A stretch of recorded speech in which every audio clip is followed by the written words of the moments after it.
Assalamualaikum Ibu. Baik Ibu, perkenalkan saya Bidan Sydney yang bertugas pada pagi hari ini. Ibu kemarin sudah terjadwal nih hari ini untuk dilakukan kuretase.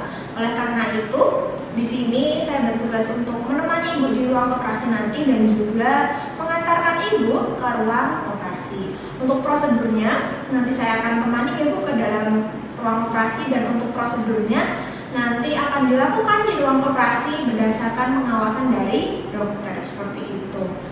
Nah, ini Bu untuk inform konsennya bisa dibaca dan ditandatangani dulu.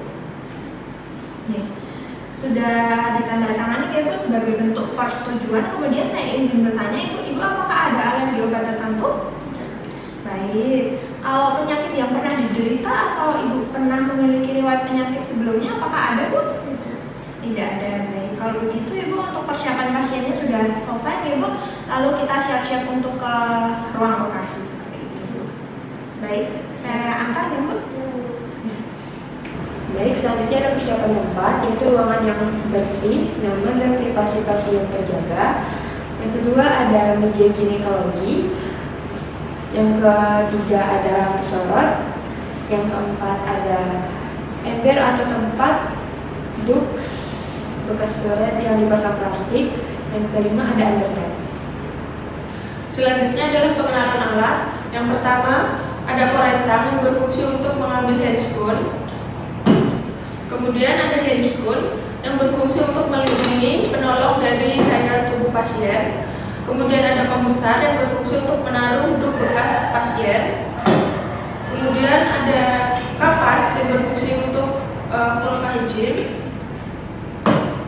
Kemudian ada kasa yang berfungsi untuk mengendam pengeluaran darah. Selanjutnya ada bengkok yang berfungsi untuk menaruh sisa-sisa bekas kasa atau kapas dari tubuh pasien.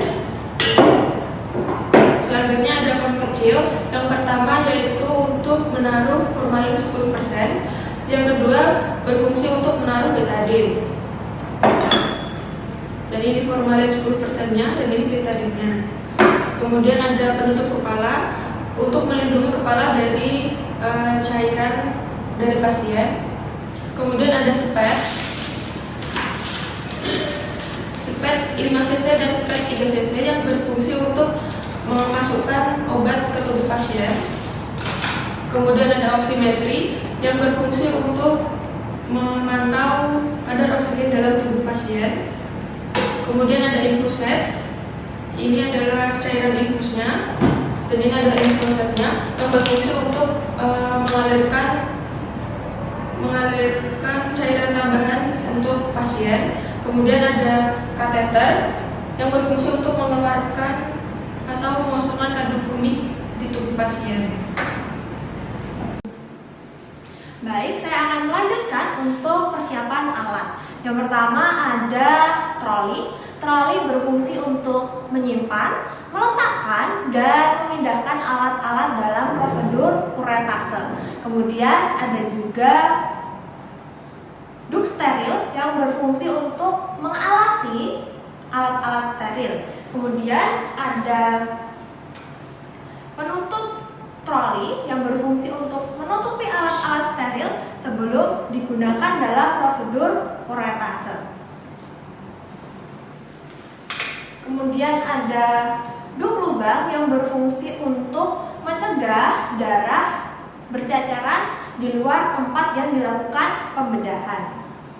Kemudian melanjutkan untuk alatnya ada sip yang berfungsi untuk membuka vagina sehingga dapat dilakukan pemeriksaan pada vagina bagian dalam. Kemudian ada tampon tang yang berfungsi untuk membersihkan jaringan atau mengambil jaringan pada bagian dalam vagina. Kemudian ada tenakulum. Tenakulum berfungsi untuk menjepit korsio. Kemudian ada sonde. Sonde berfungsi untuk mengukur kedalaman rahim. Kemudian ada dilatator yang berfungsi untuk menginduksi agar terjadi menginduksi pembukaan serviks sehingga dapat dilakukan pemeriksaan pada rahim. Kemudian ada ovarium tank yang berfungsi untuk menjepit dan melakukan kegiatan pada bagian ovarium. Kemudian ada 5 sendok kuretase yang berfungsi untuk mengambil sisa-sisa jaringan janin pada ibu yang dilakukan prosedur kuretase. Baik, selanjutnya ada pengenalan obat. Yang pertama ada diazepam injeksi, obat untuk mengurangi kecemasan pada pasien.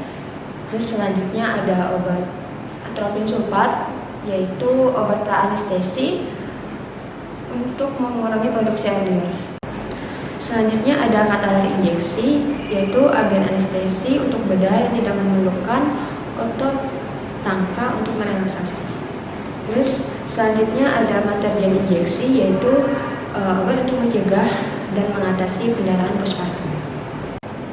Selanjutnya ada obat darurat, yaitu blood stop, yaitu obat untuk mengurangi pendarahan dan mengobati pendarahan setelah postpartum.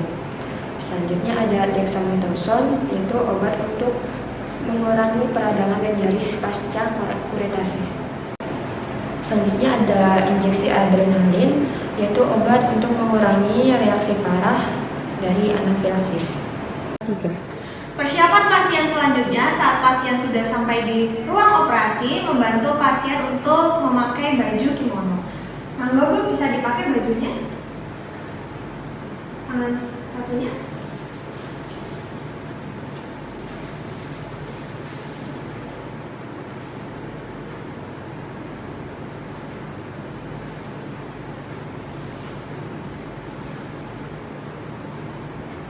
Baik, selanjutnya persiapan pasien yaitu membantu pasien tidur terlentang di meja ginekologi, kemudian melakukan pemeriksaan vital sign, salah satunya tekanan darah, kemudian memasang infus, selanjutnya memasang oksigen, dan juga memasang oximetri pada jari pasien.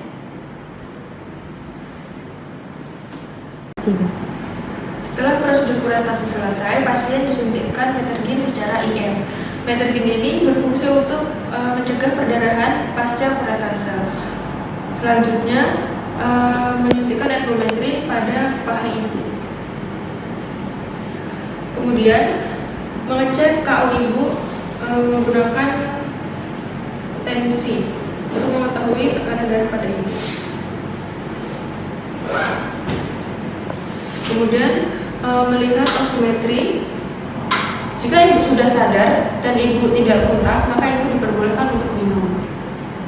Baik, selanjutnya yaitu menempatkan semua peralatan pembekas pakai ke dalam larutan enzimatik. Kemudian direndam selama 10 menit.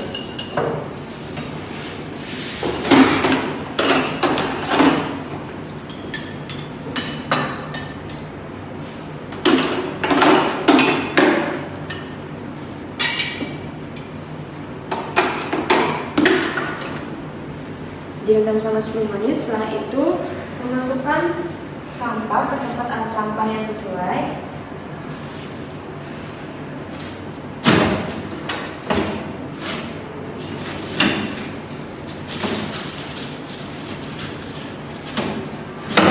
Setelah itu mencuci tangan menggunakan sabun dan air mengalir